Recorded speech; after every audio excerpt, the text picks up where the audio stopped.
All right, hello and welcome today to a new episode here on the Wars Rebellion podcast 4-H Soul War. We are finally in the new studio. I'm very happy that I finally have my books behind me and can actually do this more in a proper way instead of sitting in a chair in the bedroom as it has been in a few of the past episodes. So we're moving up in the world. And of all things, for this first episode, we're not talking about the Civil War period. We're actually talking about the early Republic. A very different subject matter for all of us here on the podcast, but I'm very glad that we're doing it. And we're going west, like what you usually don't think about when it comes to the early Republic, the West and the Mississippi River. So today we are going to talk with Susan Gaunt Stearns. She is a now associate professor, as I assume, at Ole Miss since she just got tenure, which usually goes with a promotion. Um, Oxford, Mississippi. I'm pretty sure University of Georgia and Alabama will love to come to town this year. And that's it. She got her PhD from the University of Chicago in 2011. And the book we are going to talk about today was published with University of Virginia Press and is Empire of Commerce: The Closing of the Mississippi and the Opening of Atlantic Trade.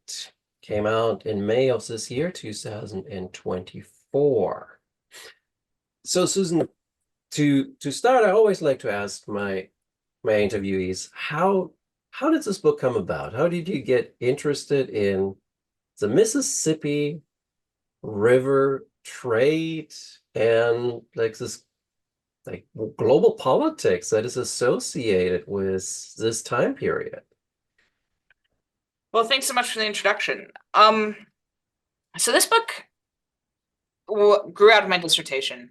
And so the dissertation came about because in one of my graduate classes, we had this assignment one day, which was to go like read a periodical, Mhm. essentially, find something that was published multiple times, so like weekly or monthly or whatever. Read about a year of it, or at least 6 issues of it, essentially, and say something about it. Um, and so I decided that I would read the first newspaper that was published west of the Appalachian Mountains. And so the first newspaper that was published west of the Appalachians is the Kentucky Gazette. It begins publication in 1788. And it was published in Lexington, Kentucky. Mm. And I chose it for a couple of reasons. One was I was interested in Western expansion. So that was part of what led me to look at Kentucky. And the second reason was that the library at the University of Chicago had a photostatic copy that I could take home with me. So, Ooh. yeah. So, I didn't have to read it digitally, nor did I have to go to special collections to read it. And that, of course, that was me sold. So I brought it home and I started reading. And the very first paragraph of the very first issue of the Kentucky Gazette is talking about like what will happen without access to the Mississippi. And it's talking about how badly they need to reopen the Mississippi. And so here I am looking at it and being like, I had no idea what they're talking about. Mhm. I had no idea that the Mississippi was ever closed. I'd taken numerous courses in American Revolutionary history, and in the American founding, but I had never seen this issue really come up or get too much emphasis Right. in my reading. So I was immediately like, all right, well, what is that? And I started looking into it, and the result was this project. It's kind of funny though, because I started off with a Kentucky project and ended up doing my research in Spain, which is There's sort worse of places to go. absolutely. Oh, that's crazy. And that's so. Do you speak Spanish that you were able to kind of do like source work in Spain, or was it writing in French? What do I have to think about here? So the a lot of the research, some of it was in Spanish. I don't, well, at one point in time, at some point in the far distant past, I was fluent in Spanish. That time has passed for sure. Now I actually feel pretty comfortable reading Spanish, but less so speaking. And actually, my Spanish, is very much shaped by what I read. So I know a lot of 18th century words for like boat and different kinds of fabric, because those are things that in the past people are writing about all the time. But like modern words, like password, you know, that leaves me sort of a little bit hanging. And I sort of speak Spanish like I'm a Shakespearean actor, essentially. Like it's Uh, like, you know, look upon yonder eminence kind of thing. So I get a lot of uh, laughs. no, well, at least you can communicate. I mean, like I had a job offer in Barcelona, and when they said everyone here speaks Catalan, they refused to speak Spanish. I was like, oh God, now I have to learn two languages for the price of one job. Yikes. I don't want to learn Catalan and Spanish. I would just like one would be sufficient. But yeah, no, it is crazy. Yeah, so that is fascinating to kind of just stumble on these newspaper articles, and from there the story sort of develops. Hmm. The the other parts so you we have Spain, we have Kentucky, but one of the other big factors that you bring into the conversation with your book is the Native American voices. And I was especially kind of interested in like how did you get to kind of the Chickasaw? How did their voice enter the narrative? How were you able to kind of like what sources were you able to locate for that? So, um, the issue of how to incorporate Indigenous voices into the story has been one that I really struggled with for, this book took me forever. I started writing my dissertation in 2008. This was published this year, so it's been a very, very, very long time. And it's been an issue that I've struggled with repeatedly. And one of the biggest reasons why I constantly was trying to figure out how to include Indigenous voices is that really very much Euro Americans are operating um, in a world that is fully an Indigenous world, in a world in Mhm. which they're interacting with Indigenous peoples daily, but that they're imagining a world really that is largely without Indigenous people. And so when they're establishing their politics, or when they're thinking about what the possibilities for trade are, Mhm. they're often doing it sort of purposefully omitting Indigenous Oh, peoples and Indigenous voices. And so you kind of end up with um, sort of a political ideology, essentially, of the West and of oh, like the West's relationship to the rest of the Republic that is actually very separate from oh. the West's thinking about Indigenous peoples. And so that was very interesting, and a sort of a big part of why I had a it took me a long time to figure out um, the best ways of incorporating Indigenous peoples without making it into a truly monstrous uh, manuscript, and by monstrous in Right. this case, I mean, enormous, right? Um, too long to be Yeah, read right. for sure. Um, I landed on the Chickasaw for several different reasons. The main reason has to do with geography. So, one of Mhm. the big things I think that we often forget about in our modern day world is the ways in which geography, the landscape, the Mhm. climate, the just where are rivers, where are roads, where are mountains, etc. How all of that affected life in historical time periods in the 18th century in this case. But I can obviously I can drive anywhere I want, essentially, and I don't have to worry that there's going to be a giant swamp in the way. You know, sometimes I might have to drive to a bridge to get over a river or something like Right. that. Like that can still be an issue. But in Mhm. general, you know, Right. the modern infrastructure has tamed a lot of these issues of like, Mhm. oh, these mountains are too big to get over, etc. But we take the landscape seriously, and we think about how it helped shape life. Mhm. One of the big things that emerges pretty quickly is that in the 18th century, if you wanted to get anywhere quickly, you needed to go by water. Mhm. Overland travel is incredibly difficult and hard to do. And so in the West, and by this I mean the west of the Appalachian Mountains, which in the early republic is It the was West, everything. Yeah. essentially. Yeah. The major bodies of water that dominate the region are the Ohio River and the Mississippi River. And then there are obviously other smaller rivers. Many of them feed into those two. Um, but those two rivers are the ways in which people know they can get around, Mhm. for most of the year, at least, Yeah. most of the time. And so this brought me to the Chickasaw, and I'm getting there in an interesting way. But there are a few sites along the Mississippi River. If you've ever driven along the Mississippi River, and you're on the western side of the river, so like in Mhm. Arkansas, for Arkansas side. instance, Mhm. yeah, it is unbelievably flat. And if you Yes, the Delta. look at the landscape, you can tell that at some point this was flooded. You know, Hmm. this Yeah. has been underwater for much of history. Um, and if you read Steve Aaron's book, American Bottom, or if you read Christopher Morris's book, The Big Muddy, they Mhm. both talk about sort of this long geological history of the Mississippi River Basin.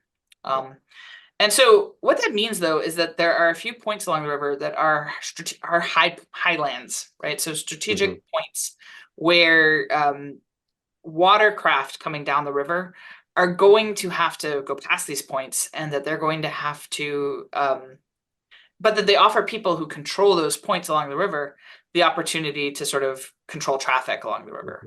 Mhm. So one of the points is Yeah. the Falls of the Ohio, which is where now Louisville is. It's so boats had to either portage around there, or they Right. had to wait until the water got high enough to go over that point. But the other 2 points that really were really significant are what's now um, one of the regions is called Chickasaw Bluffs. Mhm. It's now where the city of Memphis is located, but it's one of the few places along the Mississippi River where somebody would be elevated enough, up high enough, essentially, to see people coming from miles around. Oh, yeah. So if you can control that river, that choke point, essentially, then you can control who's able to access the river. Mhm. And so the Chickasaw are the ones who control that region. And so in the 18th century, the Chickasaw are a formidable but small group of people. So their population numbers are really small for their sort of outsized influence that they play over the Mhm. region. And that's largely because they control this point at Chickasaw Bluffs, where they can decide essentially who goes down the river and who is not going to be allowed to go down the river. Right. Um, they And it's, never, they don't you have know, like complete control. yeah. Well, no, as you were talking, I kind of was like, when you think about it, right? That's the hardest part to think about when you think of the Mississippi River today, because it's so straightened out. It's so like the hand of man adjusting the rivers everywhere. Like Civil War historian, right? I think of Vicksburg and like that big bend around the city that just is like it's a dead end these days, but like it wasn't at the time. And just yeah, the traveling down this river, it's so challenging. And Well, and challenging downriver is actually easy yeah, in yeah, I some was just ways, gonna right? say like upriver is even worse. Upriver is terrible. Reading about how people would get upriver, I mean, the most common way of going upriver with a load of cargo, is to pole up the Mm, river. And so, a group of like 20 men would stand on either side of a boat, essentially, with a mhm. pole on their shoulder, and they'd start at one end of the boat, and then they just walk 30 feet down Yeah, there you with go. their pole, like their shoulders stuck to the bottom of the Mississippi, essentially. And I mean, they can move at about, at times as like 8 miles a day. Mhm. Um, and they're walking, really, if you think about it, they're walking up the Mississippi multiple times in order to pull that boat, essentially, the whole way. So it was huge, difficult, challenging labor.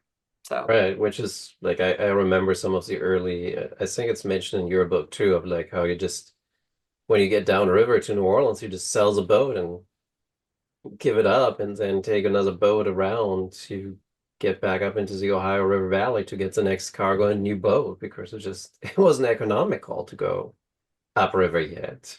absolutely, yeah. Small boats can do it. Canoes can do it. There's Yeah, all these like eddies and currents along the river that make it possible for like a small boat to right. navigate it much more easily. But for if you want to bring cargo, you Yeah. know, going upriver is a very big challenge, Hmm. Oh, essentially. no, certainly, right? I mean, yeah. Um, so let's talk about a little bit with regard to the river sort of as this like it's a transportation artery, right? But on the other hand, like you kind of mentioned with Spain already, it is also this when I send you the kind of talking points, I kind of was almost saying like it's almost a toy, right? It's like this geopolitical toy that Spain and France and Britain and the United States play around each other of like, ooh, I'm going to get it this time. You get it next week. And oh, we're not going to give it to the little United States and we're going to close the river off or something. Like it is more than just the river. That's sort of what I want to say with that, right? It's like it's this very challenging piece of politics. Absolutely. And you're right. So it changes hands all these different times, um, but what's ironic about that is that very often when it's changing hands, the Europeans who are exchanging it, have absolutely no control over it. They are, people in Versailles can draw on a map whatever they want, essentially. Right. But that's not going to mean it's going to be enforced in St. Mhm. Louis, like for Right. instance. So what happened? That's actually really where the Chickasaw come into the story more frequently, because these Europeans are saying like, "We own the river, we own the river," and the Chickasaw are kind of sitting there being like, folks, We're on like the river. we got this." I mean, the river is of course used by all indigenous peoples of all nations, by Europeans of all nations, but in terms of actually being able to control it, Mm, um, the Chickasaw really do have, for a big chunk of the period under discussion here, the 18th century up until about 1800, a little mhm, earlier, 1895 or so, where the Chickasaw really do have the strongest, claim mm, on being able to control this river. yeah. Um, so but the thing about the Mississippi that is really interesting, and it's very much how I came to this really in a big way, is that I was writing this book, or started working on this dissertation, in 2008, like at the height of the housing crisis, Mhm, and the market crash in housing prices. And one of the big things that really led me to think about um, is that land always has multiple values, right? mm, right. And one of the biggest ways that land gains value, excuse me. So people think about land in lots of different ways. There's land that you might live on. There's Mm, land that you're from. There's mhm, land that you want to buy and sell, right. right? That you want to speculate in. And that all those lands gain value through different means and Mhm, mechanisms, essentially, right? So, like if we take the example of Thomas Jefferson, for instance, he lives at Monticello, and Monticello is his like home place. He's not selling it, essentially. But he has this vision of a West that is full of places that he can buy and sell without any kind of emotional investment, essentially. Mhm. And this made me think a lot about how, like, what does end up giving a home or land value, essentially. Right. And part of that is essentially about, like, what can you do with the land?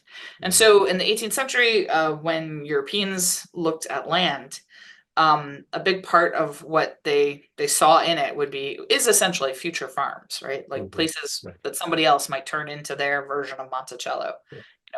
their home place, essentially. But that what would give the land ultimately its value is both people's desire to to create a home in a new place, but also the ability of whatever is produced on that land to reach markets. And so essentially when they're thinking in the 18th century about the West, one of their unspoken statements it's often unspoken, sometimes it's spoken, is the idea that the people who live on those lands are going to be able to sell whatever it is that they're making, essentially. And the Mississippi River is really central to that, because if Western settlers don't have access to the Mississippi, then they're not going to be able to sell what their land produces. And if they can't sell what their land produces, then the value of the land is never going to go up very much. And then they make their voices heard and say, you need to do something to allow me to get my stuff out. Exactly. But what's ironic, really, is that a lot of the arguments about reopening the river occur years, if not decades, before people actually have stuff to sell.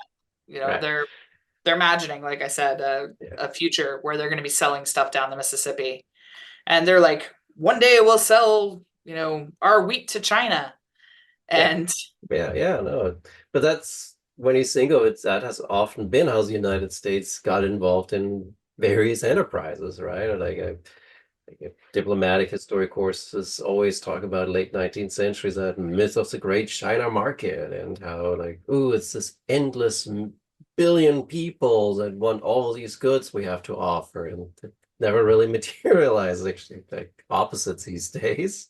Absolutely. And in that way, like these guys are like, ooh, there's these great opportunities, which, well, in their case, actually did materialize on some level. So when you were talking, I also was thinking about like how there's sort of like this desire of like, right, we want this land to open up, and we want to eventually grow commodities like cotton here that we then can get out into the world. But we're also still in a period where the United States is like in the early parts of the book not existing, barely coming about, kind of still formulating how it's going to look, articles to Constitution period. And there's sort of like, I love that story of Andrew Jackson that you have in there, of like this, the malleability of your personality, of your loyalty, right? Like, I can say I will be loyal to Spain, and I can get land in what will eventually become southern Mississippi or Louisiana. I will say that. Who cares? I just want the land, right? Well, and I think that's something that very much a product of the 19th century. We have this idea of manifest destiny, right? The idea that there's almost like a United States that spreads westward. That's actually almost never really accurate. Westward expansion doesn't occur as like a blob of slime slowly oozing out and spreading across the landscape, right? It much more frequently occurs where somebody creates an outpost somewhere very far away, and then they connect the outposts, essentially. Yeah. Like California, for instance, becomes part of the United States way before Colorado, before the stuff in between does, because very much expansion doesn't occur from a center expanding outwards into a periphery. Instead, expansion usually occurs from like a wheel and spokes, essentially, like a center and spokes of a wheel emerging. And so one of the things I think when it comes to political ideology and political identity is that people are in general often driven by, I mean, I think this is the case. People are often driven by their political and by their economic interests, essentially. So they make choices often based on their economic interest as opposed to on ideological ideals, you know, essentially, right? So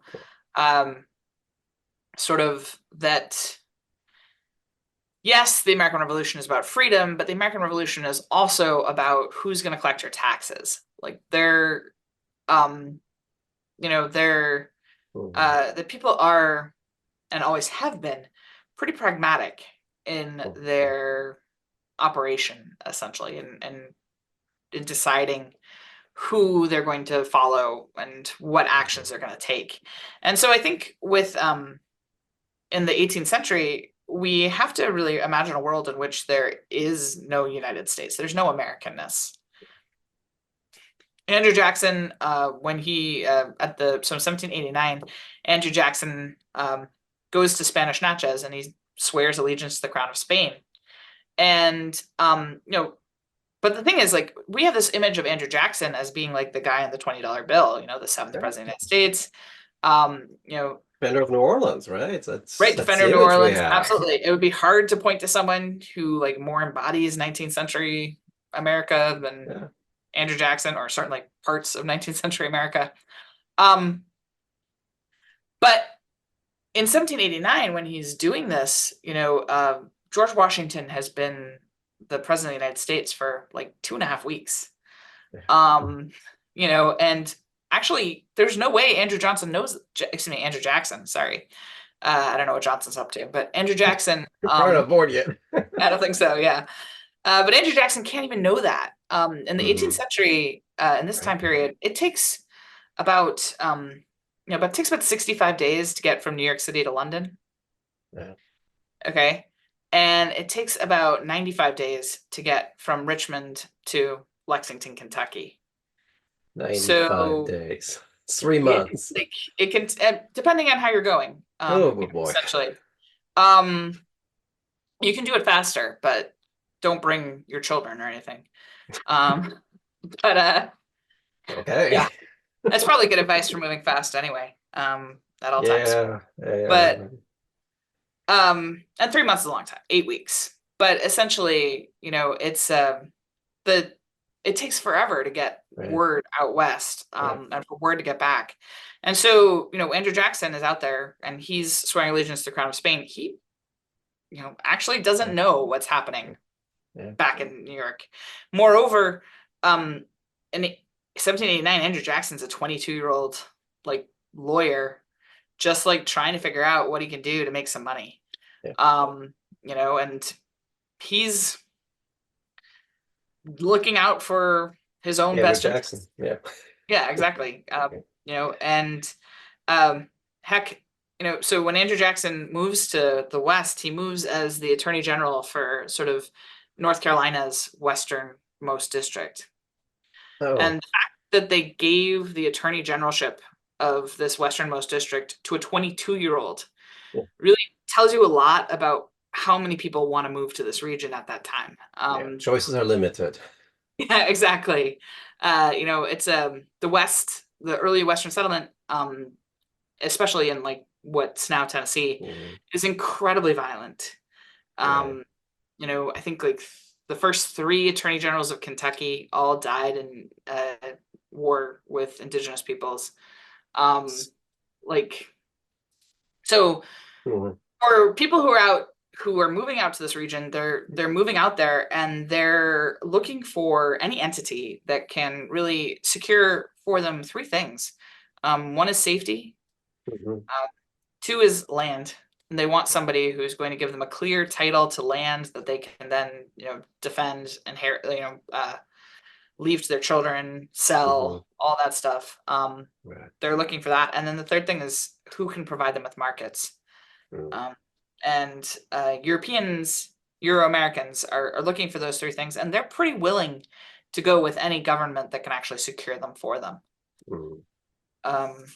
Yeah. So, and that was I found the most fascinating. Like I like the Shaker section. Okay, I really enjoyed that part, but I also found it very fascinating how you kind of were like, what I mean, take a step back there. I never like when you read about the Constitutional Convention, you think about like the compromises about slavery, big states, small states, and like all this politics. But I never thought about the Mississippi River being a part of this conversation, and you kind of highlight that that is actually also something that contributes to like what do we need to do for the country to kind of survive long term. And I'm kind of going to show my ignorance. It almost sounded like you were the first one saying that, but I'm hoping that's not the case. Not quite. No, other people talk about it too, but actually it's interesting because a lot of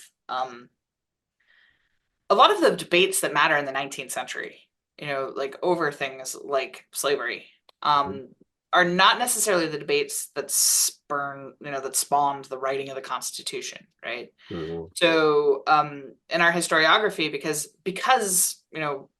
certain things become what matters a lot later on, we tend to think that a lot of thought must have gone into them at the moment of creation. But, and in actuality, a lot of the issues that, like the constitutional crisis in the United States that emerges in the 19th century, that is the Civil War,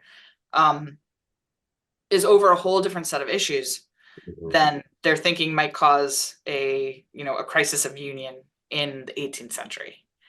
So in the 18th century, the biggest division isn't a North-South division, but it's really an East-West division. And Eastern states at the end of the American Revolution are really, they're searching for markets. They're desperate to find somebody who's willing to trade with them. Britain is flooding the American market with British trade goods, but they're not allowing American ships to trade within the British Empire. So, like Cape Cod, which had, previously made most of its money selling salt fish to the sugar-producing islands of the Caribbean, is suddenly trying to find a market for its fish, and they can't sell it to Jamaica anymore. The only place that's really willing to trade with them at all is France, and France is also very unwilling to give Americans access to its New World markets. So they're searching and searching and searching for a trade partner, and Spain starts to look really attractive. Spain imports a lot of its food, and Spain is generally able to pay for what it imports with gold and silver due to its huge colonial enterprises. So merchants in New York and in Philadelphia and in Boston are all desperate to establish a treaty with Spain that will allow them to access Spanish ports. Meanwhile, people in the West, and to a large extent the people in the South, they tend to have closer connections to one another. Like, for instance, Kentucky is part of Virginia. Tennessee is part of North Carolina. So those regions tend to align more with with the West. And so for the West, the most important issue is gaining access to the Mississippi River, and with it, being able to export goods into the Caribbean and the Atlantic world. And so that crisis is when Spain closes the river in 1784. Pretty much most of the country, most of the political elite in the country are pretty mad. They're very angry. They know that closing the river means that Western expansion is going to be slowed, that the value of Western land is going to fall. So they're all pretty upset. But in 1786, when the United States is finally about to sort of negotiate a treaty with Spain, the negotiators have to decide, do we focus on reopening trade with Spain, or do we focus on reopening the Mississippi? and which one is more valuable to the United States right now.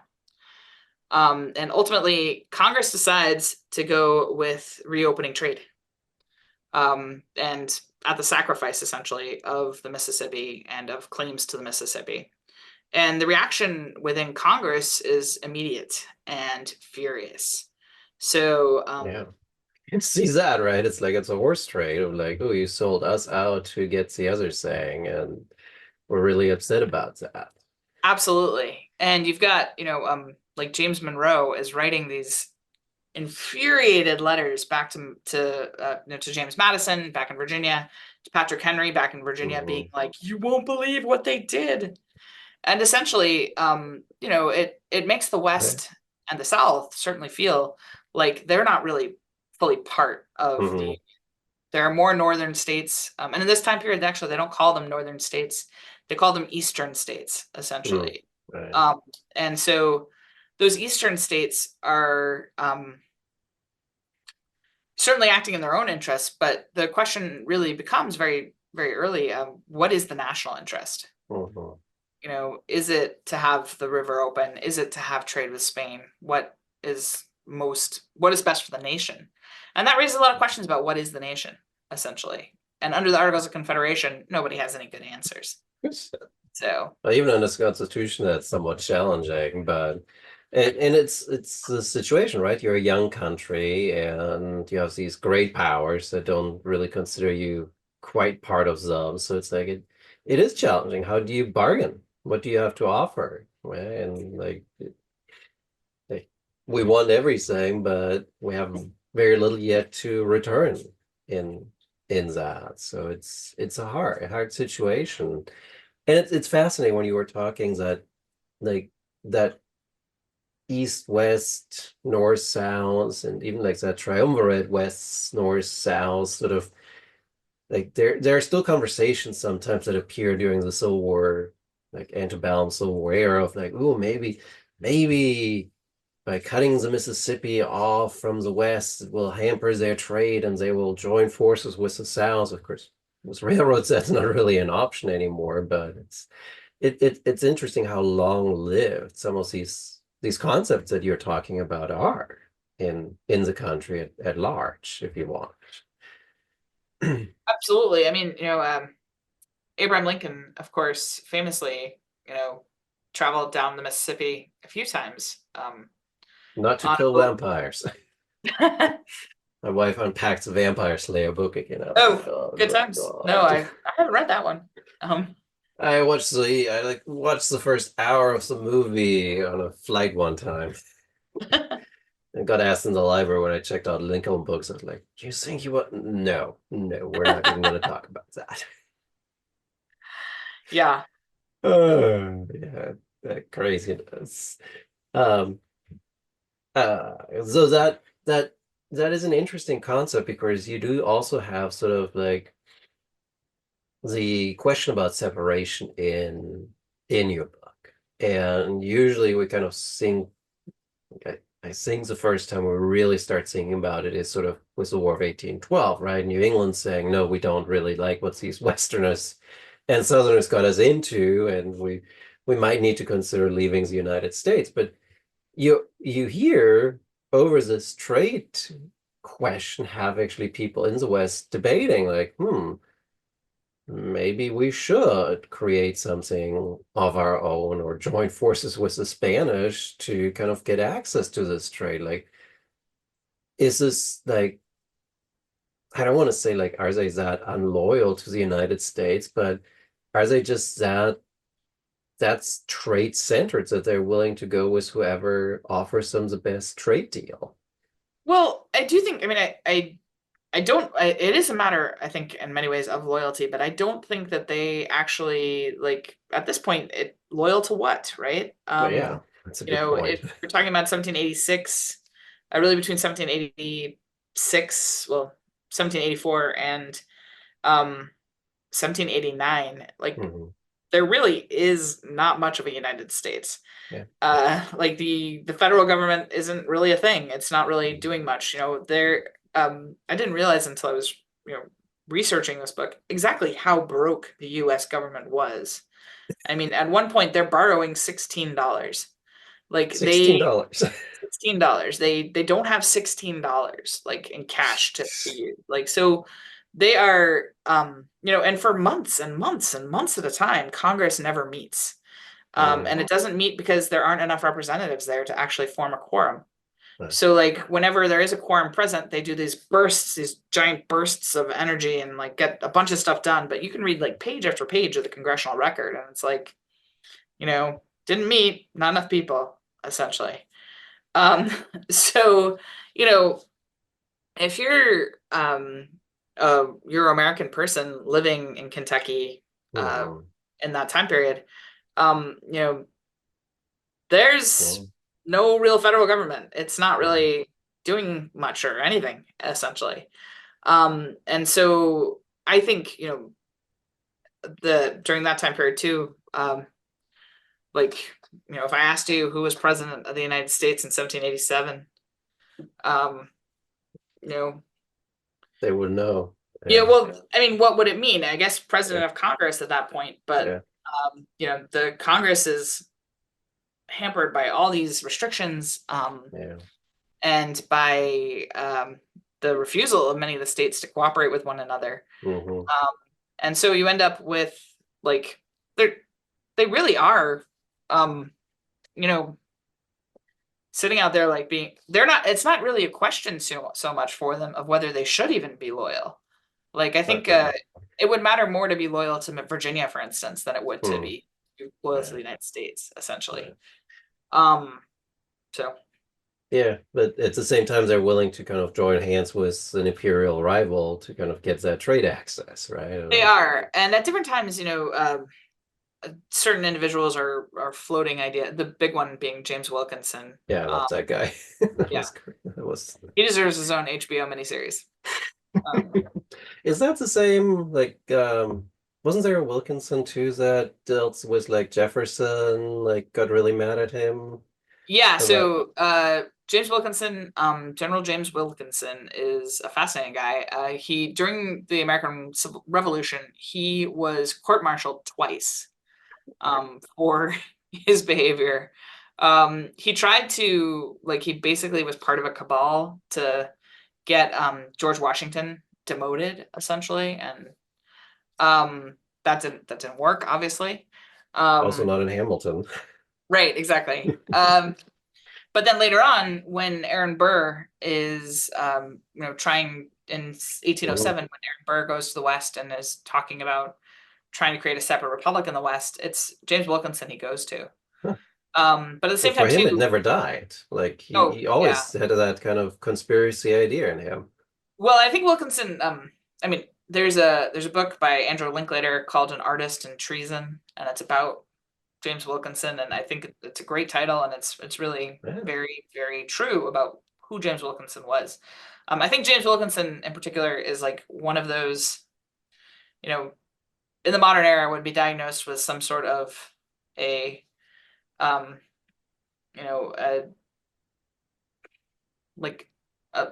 grasp on reality seems a little tenuous, actually. Okay. He tends to really believe what he's saying.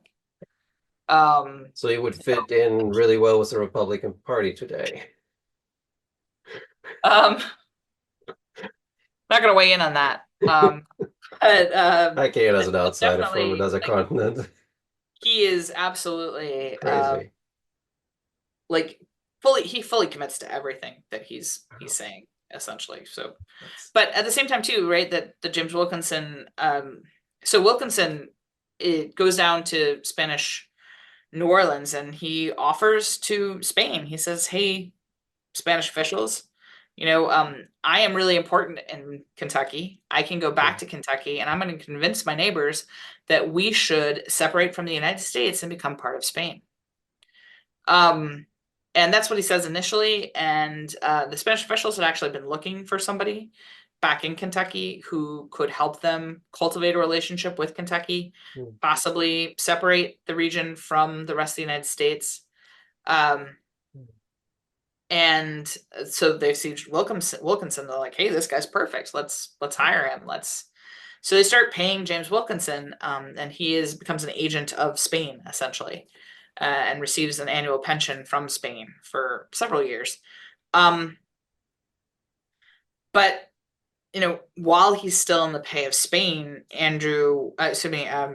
Wilkinson rejoins the U.S. Army and becomes So like the he's a double highest ranking agent. officer in the U.S. Army, while also being a agent of Spain. And he continues this relationship for a really long time. When he ultimately dies, he dies in Mexico, and that's not, a he and Aaron Burr, between the two of them, you could have a really fun time rethinking American history, essentially. Yeah, wouldn't have that been something? Oh my Yeah, gosh. absolutely. Yeah, it's an interesting, like well, they found somebody that was willing to deliver, or at least like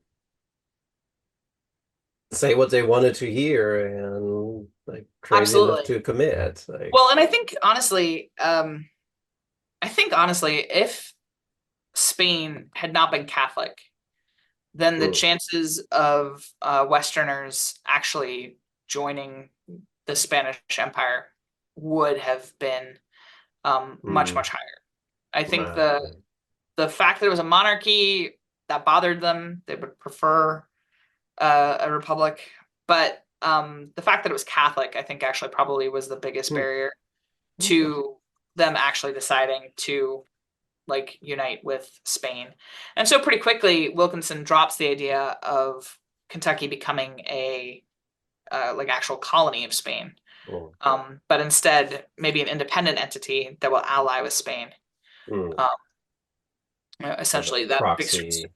look a little more Yeah. feasible, essentially. Yeah.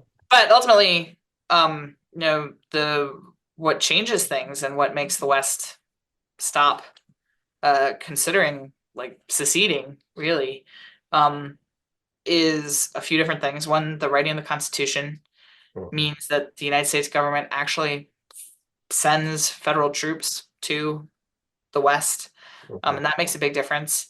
And then another big thing that happens is that once George Washington takes office, he gives political power to many of the people who already have sort of social power in the region. mm. And so figures who otherwise, like suddenly figures who had previously been thinking about not being united with the United States have much more of a buy-in with Right. the United States.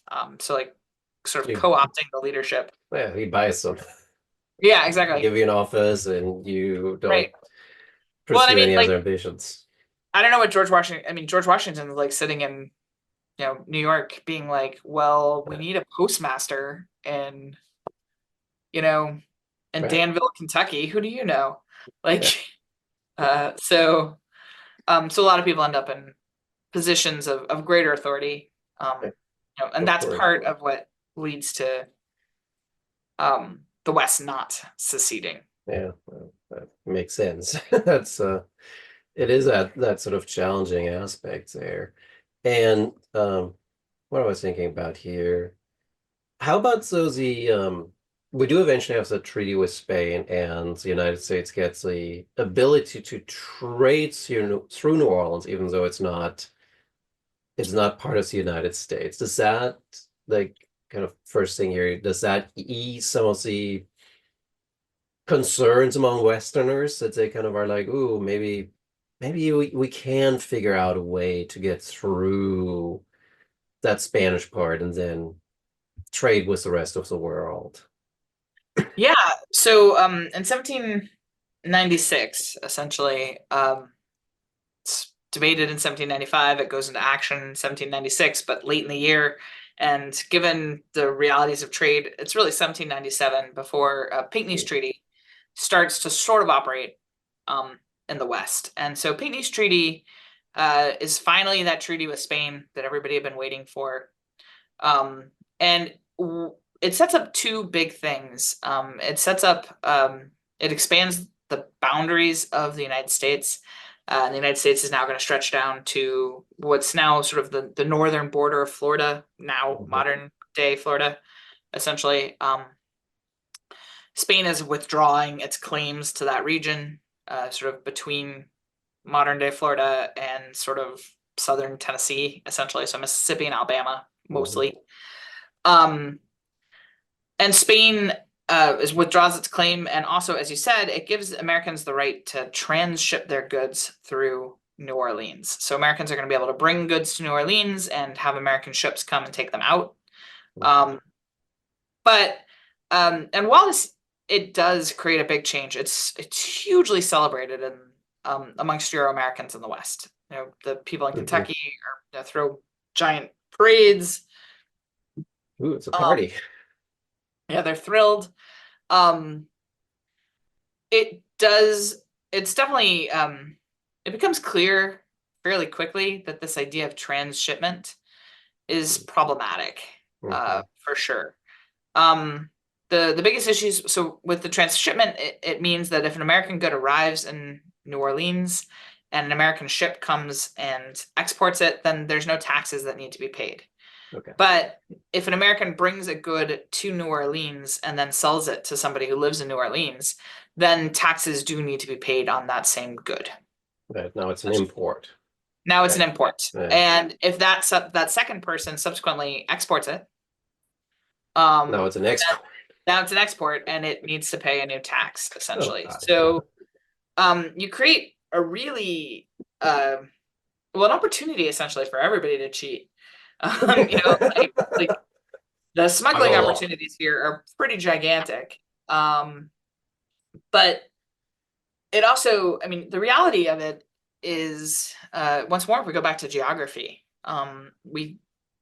again, if you look at Pinckney's Treaty and you see, Americans can trade through New Orleans, you think, oh, great, like this solves the problem. But if you think about what the landscape of New Orleans and the region actually is, the situation changes a lot. So once a ship arrives at like the mouth of the Mississippi River, it's about a month-long journey, 4 to 6 weeks to get from the Atlantic Ocean, the Gulf of Mexico, up to New Orleans. And what's crazy about that, on our maps, it looks like just like a fingernail worth of distance, maybe. It's a long drive. We tried it once. Right. It's a long drive, and it's really windy and twisty, and you're going against the current of the Mississippi River, which is obviously huge. Yeah. And you're still sail powered, you're not steam powered, too. Exactly. So it's really difficult. And there's all kinds of sandbars across the whole thing, and all these like trees just like headed out to the Gulf of Mexico down the Mississippi. So it's pretty dangerous. So what happens is, like, so if you're a ship and you're arriving in New Orleans, when American ships arrive, they have a problem, because if they want to bring American goods to the port and then they want to participate in this transshipment, they need to sell it to Americans. So they arrive in the Atlantic Ocean, they arrive in New Orleans, and like your ship is full of, I don't know, chairs and like hammers, whatever, your fabric, actually, honestly, it's the 18th century. It's mostly fabric. When you arrive, you're trying to figure out, you want to sell what you brought, but if you're going to export it back up to where there are American people actually living, even, Natchez, but Kentucky, Tennessee, where most of the Euro-American population is centered, you've got to load up one of those boats we talked about before, and have people pull it up the river. So what that means essentially is that ships arriving from the Atlantic Ocean can't come with any cargo to sell. If there's nothing that no one wants to carry that up the river. Right, nobody wants to carry it up. There's no, there's really no point. You could get stuff from Pittsburgh cheaper than shipping it upriver from New Orleans. So it's a one-way market, really. It's really very much a one-way market. So what the Americans do is they sell their ships to Spanish people. Like, they come fully loaded, they arrive in port, and they find a Spanish merchant, or somebody with Spanish citizenship, more accurately. So it's typically somebody from the United States, Right. Yes. maybe from England, but who's willing to buy their ship. And they sort of like shadow sell the ship, like Mm, the person who will buy it for $1. And now it's a Spanish ship. right. So whatever imports it brought can now be sold as as something belonging to a Spanish person, and therefore it's going to pay much smaller taxes than if it had Mm, arrived owned by an American. But then now the ship is Spanish, and that mhm. means that when the flour and whiskey and bacon arrive from Kentucky and Tennessee and increasingly Ohio, they can't be loaded onto that ship because now it's a Spanish ship, right? So it Yeah. can't Right. participate in this transshipment trade. So now you have to Uh, sell the ship back. so they have to sell the ship back, but you can't necessarily do that in a Spanish port. Like it's for the ship to become Spanish is one thing, for it to become American while it's in the port is a different thing. So you ultimately end up with everybody kind of lying most of the time. Um, and the Spanish official is sitting there being like, what do we do? And so they very pragmatically, they come to an arrangement with American merchants in the city, and they are like, all right, we're just going to tax everything at like 7%. It doesn't matter Right. who's doing our buying and selling, it's just going to be 7%, whatever. And when they send that back to like Spain's like, no, like you can't do that. It's Spanish Right. shipping is treated this way and American shipping is treated this way. And it gets back to New Orleans. They're like, yeah, we're not going to do that. Right. Like we just can't, Yeah, essentially. it's like the metropolis bureaucrats who saying one reality and don't know what the reality on the ground is, right? Absolutely. That's Especially because Spain is not sending ships to New Orleans. well, no. Spain is not sending ships full of fabric and stuff Right. for the port. So Yeah. they're like, well, if we're going to have anything from, Mm, Atlantic world markets, we need to get it from American shippers yeah. who are actually showing up. Yeah. Yeah. And so New Orleans becomes a place where everybody is violating international law kind of constantly. Um, but that creates a really big problem because at the same time, too, all this is unfolding against the backdrop of the Napoleonic Wars. Mhm. Um, and the Napoleonic Wars, one key component of it is the sea battle, which is primarily fought between both the French and the British navies, but also privateers. Right. And so, any ship leaving the port of New Orleans, if you're a British privateer and you're looking at it, if it's a Spanish ship, then you can board it, you can take its cargo.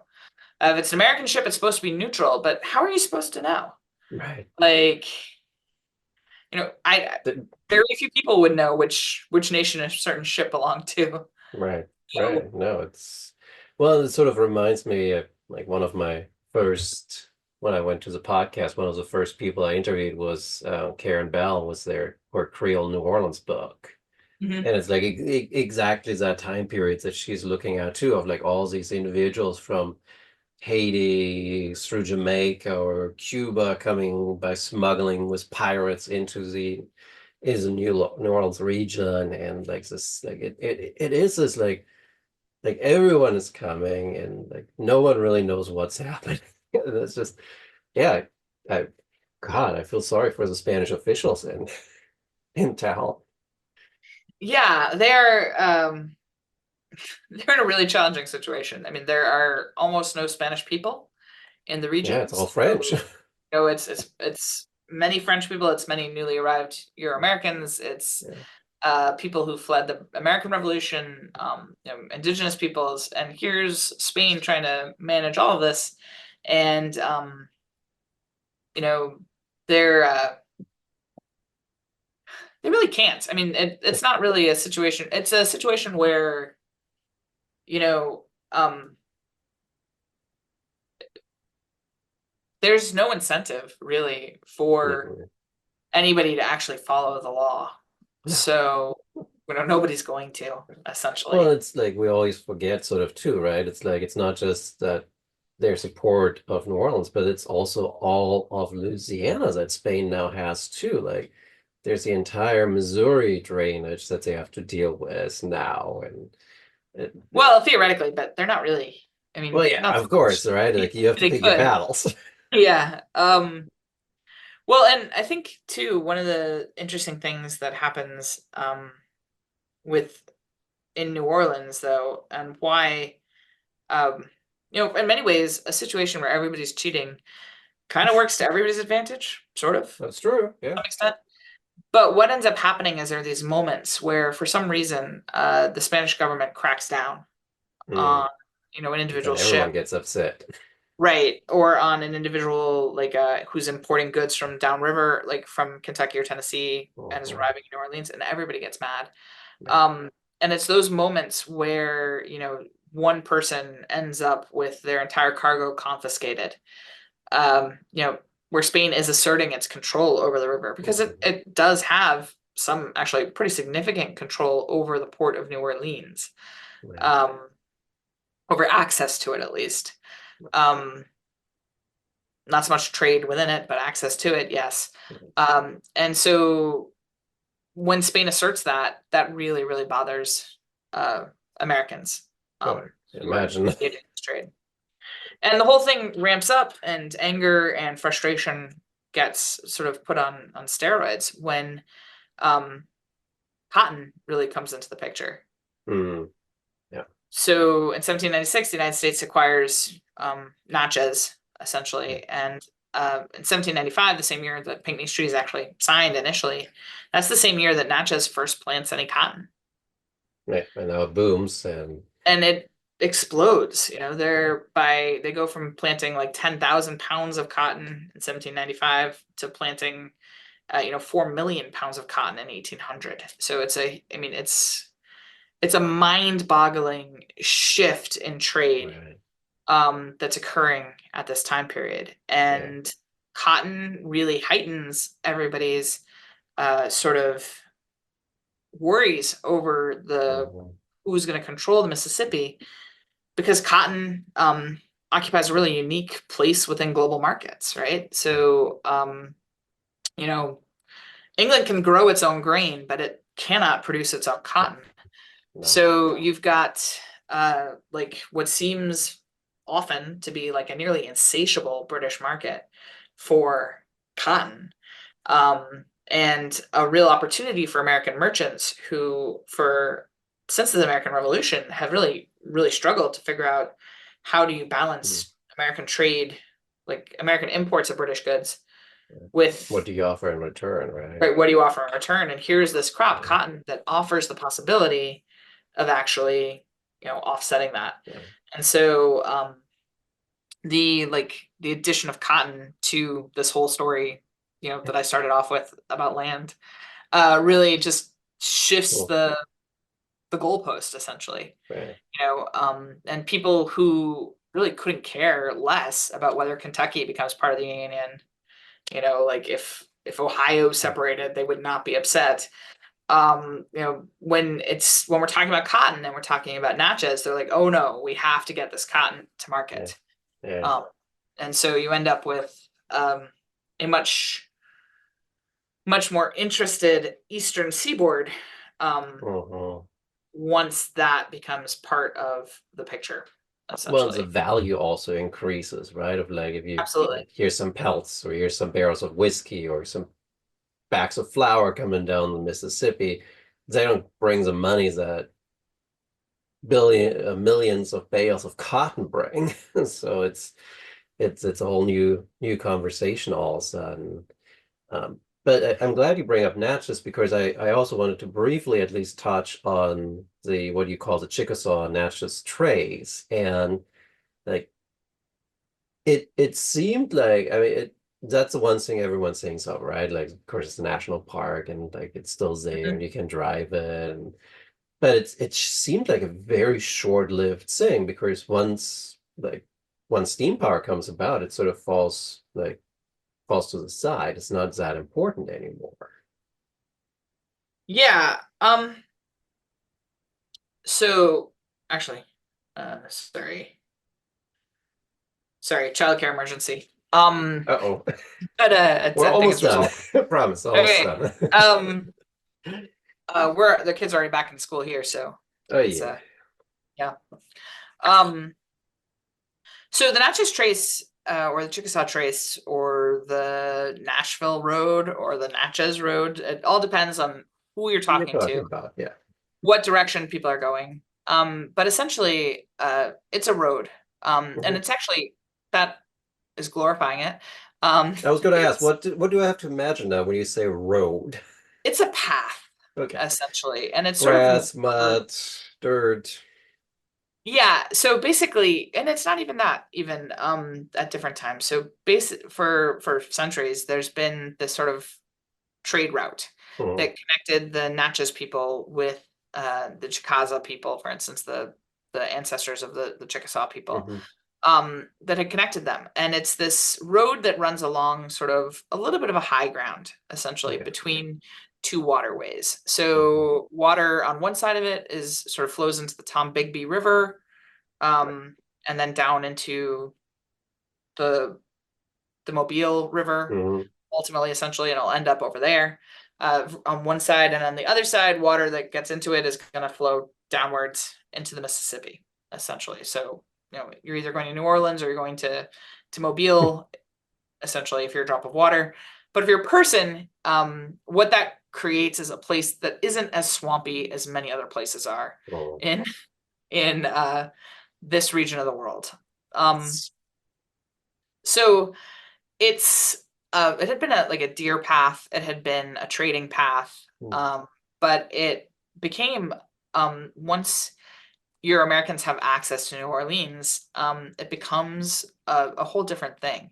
So once American merchants or farmers really from Kentucky, Tennessee, and Ohio have access to New Orleans every year, the country store in Lexington, Kentucky, for instance, is going to load up all of the produce that it produced that year.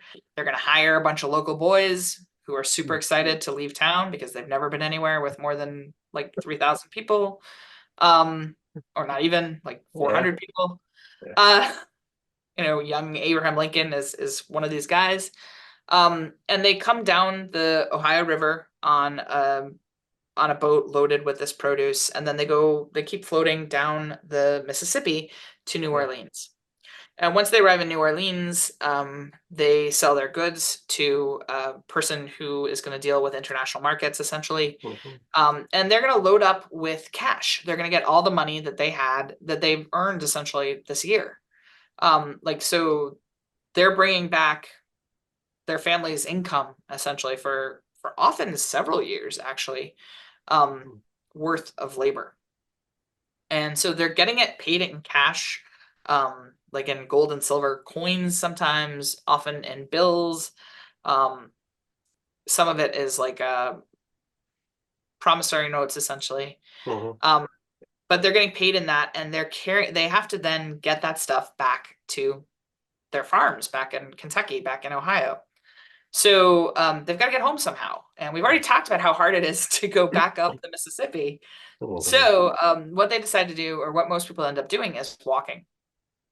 So um, Long trek. it's a really long trip. It's about 500 to 700 miles from Natchez to Nashville.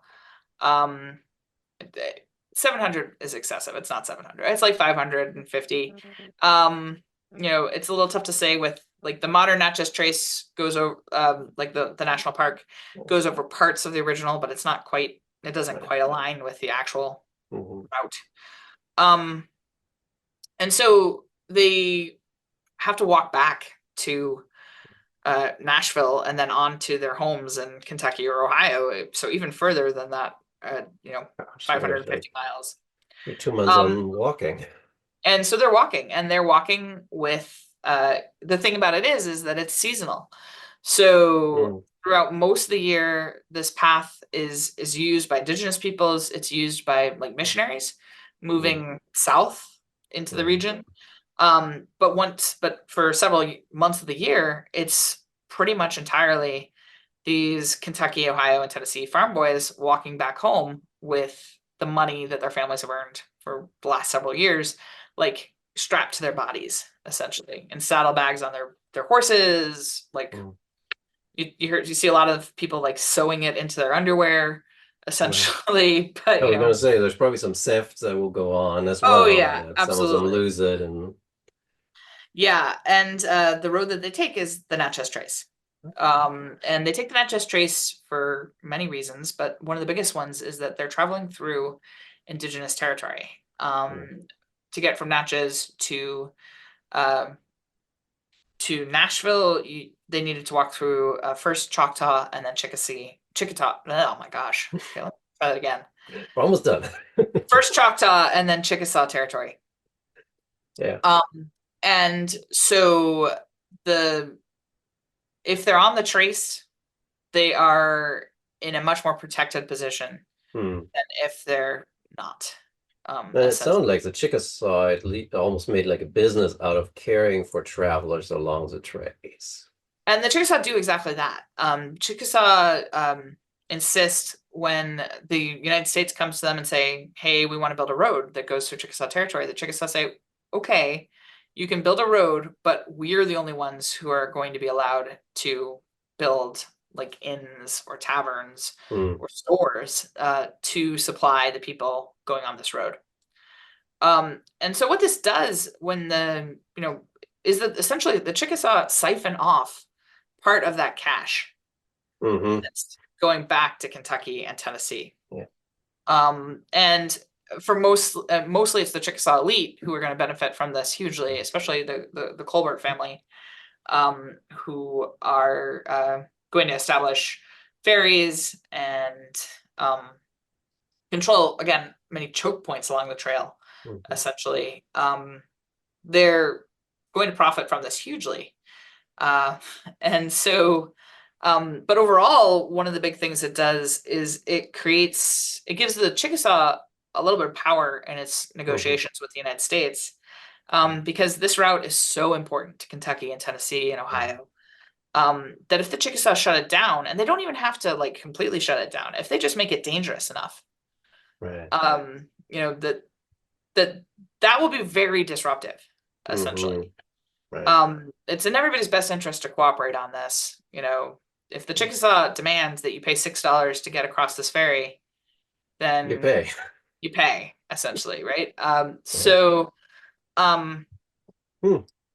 the Chickasaw end up like as a nation, sort of they're going through a lot of changes at this time. They reorient politically, but even the presence of the Natchez Trace and the huge numbers of people moving along it really lead the Chickasaw to reorient many aspects of their lives. And so even their communities, like the locations of many of their communities, change Hmm. to sort of service parts of the Trace, Wow. essentially. Yeah. It also means that So the very Chickasaw, disruptive. it's very disruptive, but at the same time, too, it can be kind of productive Hmm. for the Chickasaw.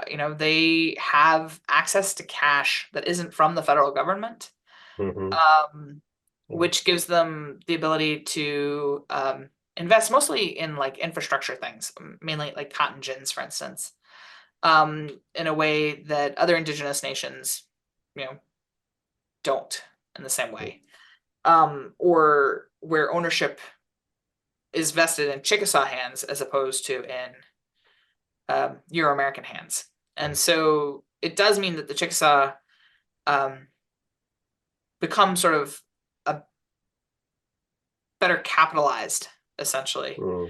than other groups. No, Um, and of course that leads into establishment of plantations and slavery and yeah, it's the absolutely. hope of like looking as you're American as possible, and that will allows them to stay. And well, that didn't quite work out.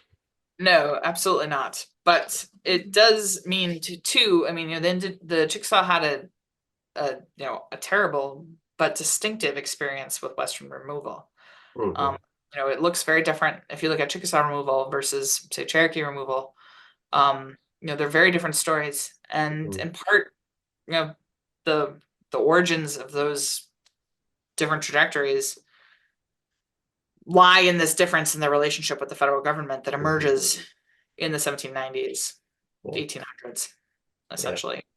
But then I think the really interesting thing about the Chickasaw Trace always is that in white Euro-Americans who are moving north along the Chickasaw Trace are almost like a little bit of an asset to the Chickasaw people. Like they can profit from them. Yeah. White Euro-Americans who are moving south along the Chickasaw Trace are a threat. Mm, Often they're threatening indigenous homelands. Like they're settlers, they're coming through to look for land. So southbound traffic is a very different mm, entity. And that becomes even more true, though, as the Natchez Trace quickly becomes one of the major routes for bringing enslaved people from the Upper South into the Deep South. right. So the Forks of the Road market in Natchez, the second largest slave market in the United States, is at the forks of what road? It's at the forks of the Natchez Trace. It's right at the end of it. And so, this road that does become much less important to Euro-Americans moving cash upriver. That becomes much less important once the steam engine comes into play and people can take steamships back up the Mississippi if they want. But the Natchez Trace is going to remain a really prominent way in which enslaved people are brought to the South. Yeah. So. Ooh, crazy. Yeah. So to make the final question since we're going long at this point. Now, what I really kind of thought about, because you gave the book a really provocative title, I felt like, right? This empire of commerce. And I feel like it juxtaposes so nicely with sort of Jefferson's notion of this empire of liberty that he wants to create with the United States. And sort of like, how do you feel these two interacting with one another? Because I guess you can see like a conflict between sort of an empire of liberty and an empire of commerce, but it can also be very symbiotic in their relationship. Absolutely. So for me, I think with the idea of Empire of Liberty, one of the big points behind it was essentially, or that often sort of we get caught up with, is the idea of like independent farm families will be producing for themselves. I would argue that no one has ever really desired to be self-sufficient. Life is not great if you don't have access to sugar and to rum and to, iron.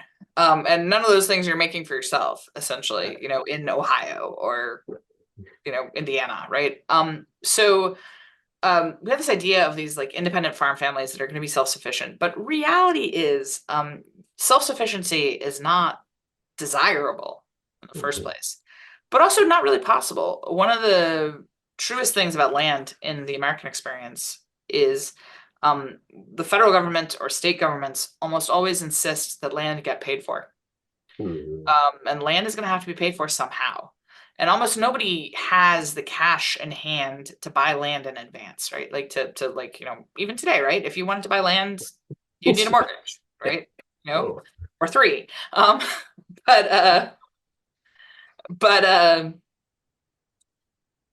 so what they don't yet really have like purchasing mortgages. There's other kinds of mortgages that exist at the time. You can use your land as collateral for sure. Right. But they need to come up with ways where people can purchase land without having the capital up front to purchase the land. But that insists that down the road, somehow they're going to have to get that capital, and trade is going to be how they're going to get it. And so always tied up in this idea of individual farm families having access to land is the idea that individual farm families need to have access to markets. And that the market is really what's going to facilitate this process of allowing people to purchase land, to live in other places. And also too, Jefferson might have talked about small farmers, but he's a land speculator, and everybody he knows is a land speculator, right? And so we imagine a tension between land speculators and smallholders. Certainly that happens. But at the same time, too, sometimes they share the same interests. And one of those ways is getting access to markets. If the large land speculators tenants or the people they want to sell to can't access a market, then, when taxes come due, that large speculator is still going to lose access to the land. So, for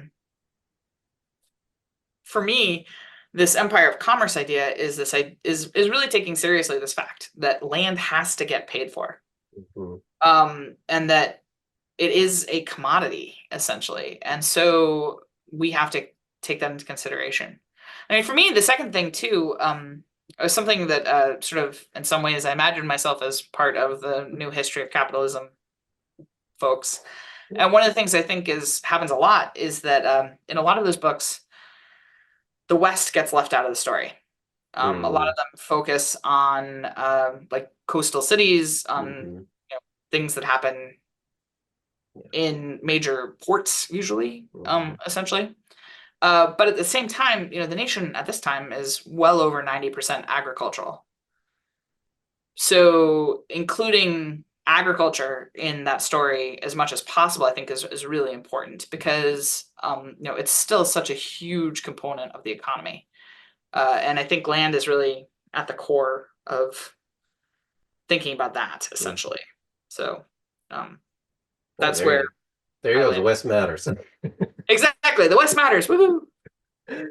That's a perfect theme too that I've pursued in various facets in interviews with authors. Yeah, no, and you're right? Like you can, and it's not just the local markets that we're talking about. It is, as you say, the Atlantic markets and the kind of globalizing market spheres that is happening at this point. It's not just like, oh, I'm selling in Kentucky and to my local store, or I'm thinking about selling to Spain. I'm thinking about selling to Britain, and it's even though there's sort of this seeing like Bernard Bailyn having died so recently, it's like, it is the Atlantic world as much as he says, oh, it's coming to an end. For people at the time, it wasn't coming to an end. They didn't see that yet, and it is that Atlantic commerce that you all want to be part of by this stage still. Absolutely. I mean, and it's not going to take very long before, like, a mill worker in Birmingham is eating American wheat and, processing American cotton, and much of that might have come from New Orleans, essentially. Exactly. All right. Well, we have talked for almost an hour and a half at this stage, and that is, as it is the week before the semester, you have a lot of things to prep with regard to syllabi, I assume. So sadly, yes. I'm very glad you took as much time as you did out of your busy schedule today to talk to me and my audience about your new book. And for those interested and still with us listening, this was Empire of Commerce, the closing of the Mississippi River and the opening of Atlantic trade, University of Virginia Press, if you're interested in getting the book. Again, thank you so much, Susan. It was great to chat with you about the book. Great. I hope you have a great start into the new semester. Thanks, you too. And with the new job, good luck.